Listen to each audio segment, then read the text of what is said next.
My wife cheated on me with her boss and stole $250, $0 from our joint account to start a new life. Now she's suing me for the house and claiming I manipulated her into signing the divorce papers.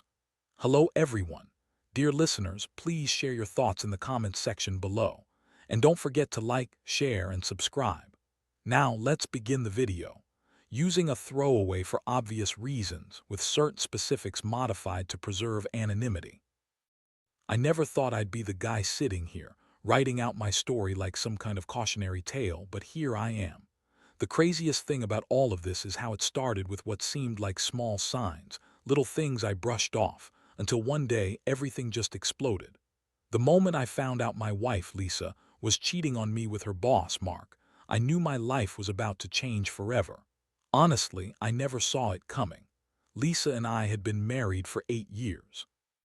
We met in college, built a life together, had 2 kids, and I thought we were solid. Sure, she had her bitchy moments.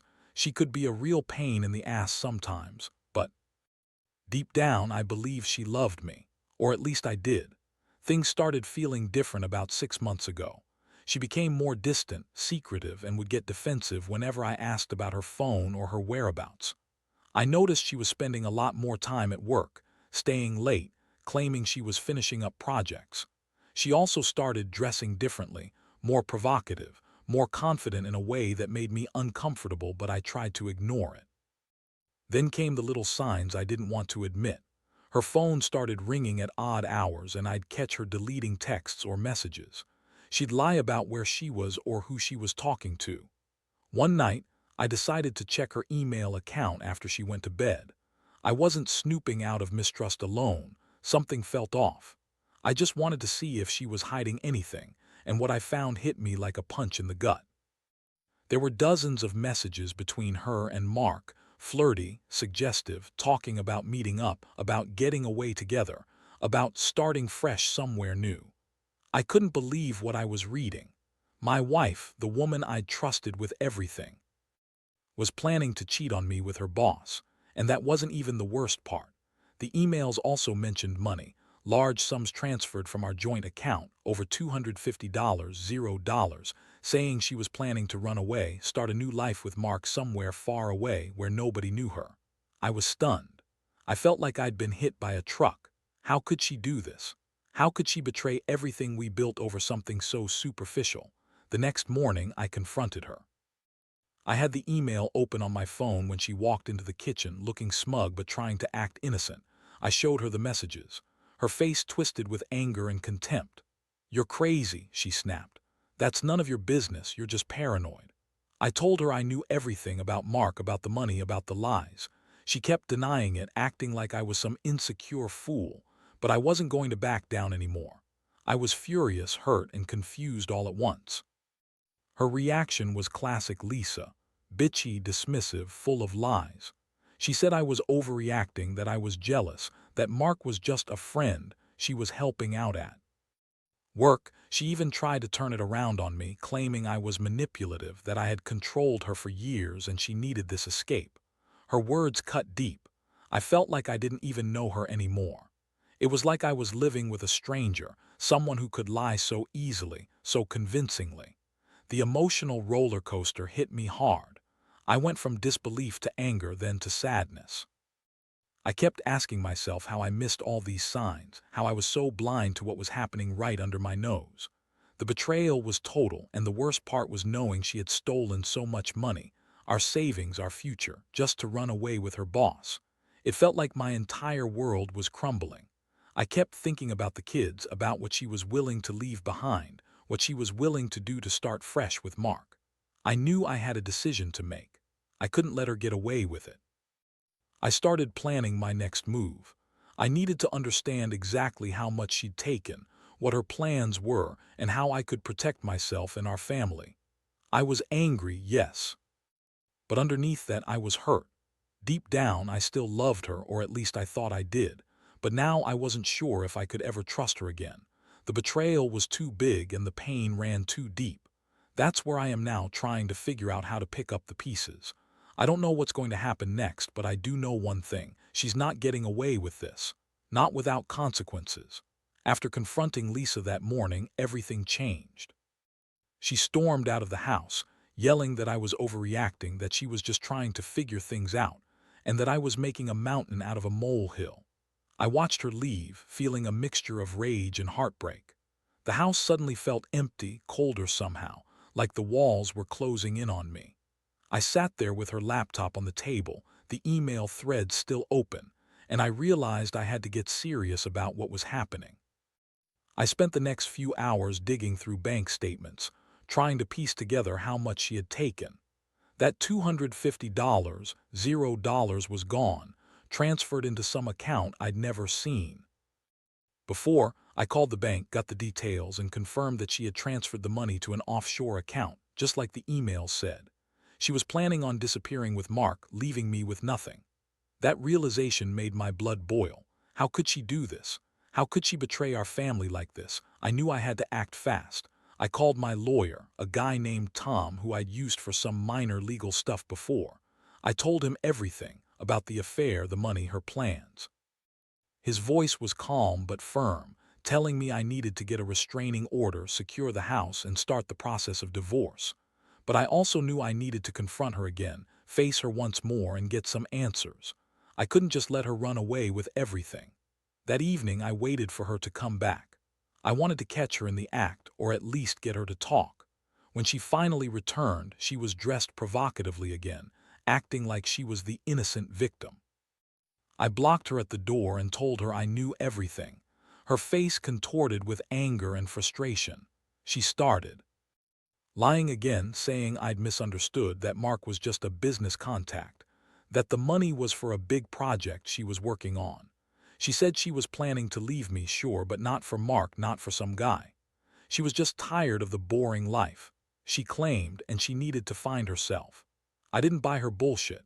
I told her I had proof, screenshots, bank statements, the emails, and that I was calling the police. Her eyes widened, then she started crying, acting like I was the villain. She begged me to believe her, said she loved me, that Mark was just a fling, that she'd never do anything to hurt the kids, but I saw right through her. She was lying again and again. That's when I realized I couldn't trust her anymore. She had become a stranger, someone who could lie so convincingly and steal from her own family. The emotional fallout hit me hard. I felt betrayed, crushed, furious. I kept replaying the moments when I was blind to her lies, when I ignored the signs. I wondered how I could have missed it, how someone so close, someone I loved, could do this to me and our family. I was angry at her, sure, but also deeply hurt. I felt like I'd been punched in the stomach. I had given her everything, my trust, my love, our savings, and she had thrown it all away for Mark and some stupid idea of freedom. Over the next few days, I moved quickly to protect myself. I filed for divorce, got the house temporarily secured, and started gathering evidence for the legal battle ahead. I also contacted a private investigator just to be sure there weren't any other surprises waiting. The more I dug, the more I learned about her plans. She was planning to leave town with Mark, possibly even start a new life in another state. I couldn't let that happen. I had to stop her before she took everything and disappeared forever. Meanwhile, Lisa kept spinning her lies. She told mutual friends that I was controlling and paranoid, that she was the victim here. She claimed I manipulated her into signing divorce papers, that I was trying to ruin her reputation. It was all bullshit. I knew her better than that.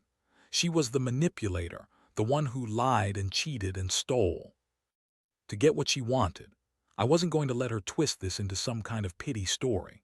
The hardest part was seeing how she was willing to throw everything away, our marriage, her integrity, the future she once claimed to want, all for some fleeting affair with her boss and a stupid amount of money. I kept asking myself how someone could be so selfish, so manipulative. I was furious at her, but underneath all that, I also felt a deep sadness. I loved her once. I still loved our life together, or what I thought was our life. Now that was gone, replaced by betrayal and greed. Despite everything, I knew I had to stay strong for me and the kids. I wasn't going to let her destroy what we had built. I had to focus on getting through this mess, on protecting what was left of our family. I didn't know what the future held, but I was determined to fight for it. I just hoped I'd find some way to heal from all these wounds, because right now, it felt like I was drowning in a sea of lies and broken trust. The days that followed were a blur. I threw myself into action, calling the lawyer, gathering evidence, and trying to keep my head above water. The hardest part was seeing her every day, knowing she was planning to leave with Mark and that she'd stolen so much money from us. The house felt colder, emptier, like the walls were closing in on me. I started noticing little things, her phone ringing at odd hours, her sneaking around, hiding her plans. It was like living with a stranger, someone I didn't recognize. One night I decided I had enough. I sat down with my laptop, going through every message, every bank statement, every detail I could find. I knew she was planning her escape, probably in the next few days. I had to stop her. I discovered she had already booked a flight out of town, and the money she stole was being moved into accounts overseas. It was clear she was serious about disappearing. That's when I realized I couldn't just sit back and wait for her to leave with everything. I had to take control. I called my lawyer again and told him to start the paperwork for a restraining order. I also contacted a private investigator, someone I'd found online who specialized in marital infidelity and financial crimes. I explained everything: her affair, the stolen money, her plans to run. The investigator confirmed what I already suspected. She was planning to leave, probably with Mark, and start a new life somewhere else. I felt a mix of rage and helplessness. How could someone do this to us? To our kids? I kept replaying the moments when I thought we were happy, and now it felt like a lie. The next day, I confronted Lisa again. I told her I knew about her plans, about the money, about Mark. She tried to deny everything, saying I was paranoid, that I was just jealous and controlling. She said she was tired of the boring life we had, that she needed to find herself. I looked her in the eyes and told her I had proof: screenshots, bank records, messages. Her face twisted with anger, then she started crying, claiming she loved me and the kids. She begged me not to ruin her life.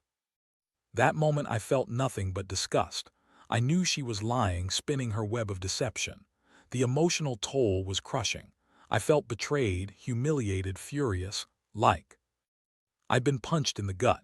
I kept asking myself how I missed all the signs, how I allowed her to manipulate me for so long. I was angry at her, but also deeply sad. I loved her once, or at least I thought I did. Now I saw her for what she truly was: a manipulative, selfish woman who would do anything to get what she wanted. I couldn't believe I had trusted her, that I had built a life with someone who was so willing to destroy it all for a fling and a pile of stolen cash. That night I sat alone in the dark, thinking about everything. I knew I had to act fast. I filed for divorce and moved to secure the house, making sure she couldn't just walk out with our savings. I also contacted the bank to freeze the accounts into which she'd transferred money. I wanted to make sure she couldn't just run away with it, not without a fight. The more I learned, the more I realized she was serious about leaving. She had even hired a moving company to pack her things, planning to leave that very weekend. Meanwhile, Lisa kept up her act, spinning lies to friends and family, claiming I was controlling and paranoid, that she was the victim in all of this. She accused me of manipulating her into signing divorce papers, of pushing her away, of trying to ruin her reputation. But I knew better. I knew her tricks. She was the one who manipulated me, lying, cheating, stealing. I couldn't believe how far gone she was. She'd thrown away everything: her marriage, her integrity, her future, just to chase some fleeting thrill and a pile of money. It was infuriating. How could someone be so selfish, so manipulative? I kept asking myself that over and over. I thought about our kids, about what kind of example she was setting. I wondered if she even cared. It felt like I was living in some nightmare and I couldn't wake up. But I refused to give up. I was determined to fight for what was left of my family, to stop her from tearing everything apart. I knew she'd do anything to escape, so I had to be smarter, faster. I contacted a lawyer, a financial advisor, and a private investigator. I wanted to make sure I had all the facts, all the leverage I needed. I also started planning how I'd tell the kids. They didn't deserve to be caught in the middle of her mess, but I knew I had to be honest with them, even if it was hard. Right now, I feel like I'm standing on the edge of a cliff. One wrong move and everything could fall apart. But I also know I can't let her win. I won't let her take our house, our savings, or our family's future. I've got to stay strong and see this through, no matter how much it hurts. Because at the end of the day, I still believe in doing what's right, even if it means losing her. And honestly, I don't know if I'll ever fully recover from this betrayal. But I do know one thing: she's not getting away with it without paying the price. The situation escalated faster than I expected. I had everything lined up: lawyers, investigators, the bank on high alert. But Lisa, true to her manipulative nature, wasn't going down without a fight. That weekend, she packed her bags under the guise of going to visit her sister, but I knew the truth. She was trying to slip out quietly, probably to catch her flight out of town. I was furious. I stayed home, watching her every move, waiting for the right moment to act. Just as I suspected, she tried to sneak out late that night. I caught her in the act. She was dragging a suitcase toward the front door, looking panicked but trying to act innocent. I blocked her path and told her I knew exactly what she was doing. Her face twisted into a sneer and she snapped, "You're just paranoid. I'm leaving because I need a break, not to run away with your stupid money." I lost my temper. I told her that her plans were over, that I had already contacted the authorities and that she wasn't going anywhere. I showed her the restraining order papers I'd filed, which she tried to tear up, claiming I was ruining her life. But I didn't care anymore. I was done playing her game. I called the police, and within minutes, several officers arrived. They questioned her, and she finally realized I was serious. The officers told her she wasn't leaving without a court order, and her attempt to escape was thwarted. That moment was a turning point. I could see her realization that I was serious about stopping her. She started crying, claiming she was just trying to escape the chaos, that she didn't want to hurt the kids. But her tears didn't convince me. I knew she'd been planning her escape for weeks, maybe longer. She had no intention of staying, and her tears were just another manipulation. The police took her into custody briefly, and I sat outside, feeling a strange mixture of relief and anger. I was relieved that she was finally caught, but angry that I'd been blindsided for so long. I couldn't believe she'd go this far, stealing, lying, manipulating, even trying to run away with Mark and the money. It was like I was living in some nightmare I couldn't wake up from. Over the next few days, I focused on protecting the house and securing the assets. I worked with my lawyer to freeze her accounts, ensuring she couldn't access the stolen money. I also started the divorce proceedings officially. Meanwhile, she was in jail, but I knew she wasn't done. Lisa was a master manipulator. I was sure she'd try to come back with some sob story or fake apology to get what she wanted. Her attorney filed a motion claiming I manipulated her into signing divorce papers, that I'd coerced her with threats, even though I had legal documents and evidence to prove I was acting within my rights. The whole thing was a circus. She was trying to spin her narrative, but I didn't care. I had the evidence, the law on my side, and I was determined to protect what was left of my family's future. The emotional toll was draining. I'd gone from feeling betrayed and devastated to feeling angry and cautious. I kept asking myself how someone I loved could do this, how she could be so selfish, so manipulative. I also wondered if I'd ever fully trust anyone again. Her lies had cut so deep that I felt like I was walking around with a permanent wound. But I knew I had to stay strong, for the kids, for myself. The hardest part was facing the reality that this wasn't just about the money or the affair. It was about trust, about knowing someone you loved could be so capable of deception. I kept replaying moments in my head, trying to see where I went wrong, trying to understand how I missed all the warning signs. But there was no point dwelling on that now. The only thing I could do was move forward, protect my family, and make sure she paid for her betrayal. Now I'm in a state of limbo. The legal battle is ongoing, and I'm trying to figure out how to rebuild my life after all this chaos. I still love the idea of our family, of the life we once had, but I know that trust is shattered beyond repair. I don't know what the future holds, but I do know one thing. I'm not letting her walk away with everything she stole, emotionally or financially. She may have tried to destroy me, but I refuse to let her win this game. I'll fight for what's mine, for my kids, and for my dignity. even if it's the hardest thing I've ever had to do. The legal process dragged on longer than I expected. While Lisa was in custody, I worked tirelessly with my lawyer to solidify everything, securing the house, freezing her accounts, and preparing for the inevitable court battles. Each day I felt a mixture of exhaustion and resolve. I knew she was trying to manipulate the situation, spinning stories about how I coerced her into signing divorce papers, claiming I threatened her or used some kind of emotional blackmail. But I had all the evidence, texts, emails, bank statements, that proved she'd been planning her escape for weeks. One day, I got a call from my lawyer. The judge had scheduled a hearing for the restraining order and the divorce.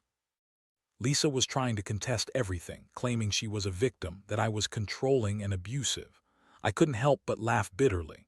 The woman who lied, cheated, stole, and tried to run away was now trying to paint herself as the innocent victim. It was typical Lisa, blame everyone else for her actions. Meanwhile, I started thinking about how to protect my kids through all this mess. I didn't want them to see their mother as a villain, but I also couldn't shield them from the truth. I sat down with a counselor, trying to figure out how to explain what was happening without damaging them further. They were only 8 and 10, but they picked up on the tension, and the tension was thick enough to cut with a knife. I told them that sometimes grown-ups make bad choices and that their mom was going through a tough time. I promised I'd do everything I could to keep them safe and loved, no matter what. Throughout all this, Lisa kept trying to manipulate the situation. She kept calling me, begging for another chance, crying about how she was sorry and how she needed help. I didn't buy it. I knew her game. She was trying to guilt-trip me into letting her out of jail early, or to get her to agree to some settlement that would give her access to the money she stole. I had to stay firm. I told her she'd have her day in court, but I wasn't going to be played anymore. Her lawyer filed a motion claiming I coerced her into signing divorce papers, but I had all the signed documents. The truth was, she'd signed them willingly, after I presented her with all the evidence of her lies and theft. I think she realized she couldn't spin her way out of this. Her attempts at manipulation were getting weaker, and I could see the frustration in her eyes. The biggest shock came when I learned she'd made a deal with Mark. He was trying to distance himself publicly, but I had proof that he'd been involved from the start. I found out he was already trying to settle with the company he worked for, claiming he was under pressure and blindsided by her actions. I couldn't believe how deep she'd gone. She was willing to drag him into this mess, just to get her way. In the meantime, I was trying to rebuild. I moved out of the house temporarily, staying with a friend. I started therapy, trying to process everything: the betrayal, the loss, the anger. I'd always thought I was a strong guy, but this ordeal had broken parts of me I didn't even know existed. Every night, I'd lie awake wondering if I'd ever fully trust again, if I'd ever be able to look at her the same way. The most painful realization was that I'd lost the woman I thought I knew. Lisa had become someone else, a manipulative, selfish person who would do anything for money and her own freedom. I kept asking myself what I could have done differently, but deep down I knew. Some things are just beyond control. People reveal their true colors eventually, and hers was darker than I ever imagined. Now, I had to focus on protecting my kids and myself. I started looking into counseling for the kids, so they could understand what was happening without feeling abandoned or confused. I also started planning how to rebuild my life, financially, emotionally, and mentally. I knew I couldn't erase what had happened, but I could learn from it. I had to become stronger, more cautious, more aware of the people I trusted. The worst part is knowing she's still out there somewhere, probably trying to start over. I don't know if she'll ever face real consequences for what she's done, but I do know I won't let her steal any more from me, emotionally or financially.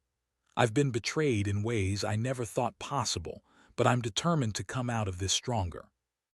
That's what keeps me going, knowing I have to protect my kids, and someday I'll rebuild what she tried to destroy. Now, looking back, I realize how much this whole nightmare has changed me. Lisa's betrayal was a blow I never saw coming, and honestly, I still wrestle with feelings of anger, sadness, and disappointment every day. But it also taught me some hard lessons about trust, about how people can hide their true selves behind a facade. I used to believe in the idea of forever, in the promises of "I love you." But now I see that sometimes the ones closest to us are the ones capable of the deepest deception. The legal battle is still ongoing, and I know there's more pain ahead, but I've come to terms with one thing. I can't control her actions, only how I respond to them. I've decided to focus on healing, on rebuilding my life one step at a time. The house is now in my name, the bank accounts are secured, and I'm slowly putting the pieces back together. The kids are adjusting, and I do my best to be there for them, to give them stability in a world that's been turned upside down. I've learned to be more cautious about who I trust, more aware that even the people closest to us can hide secrets. But I also refuse to let her betrayal define me.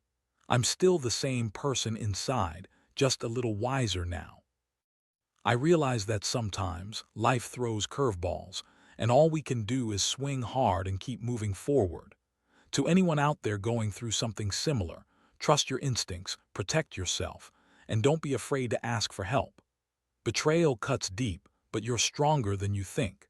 Take care of yourself and your family first, and never let anyone make you feel guilty for standing up for what's right.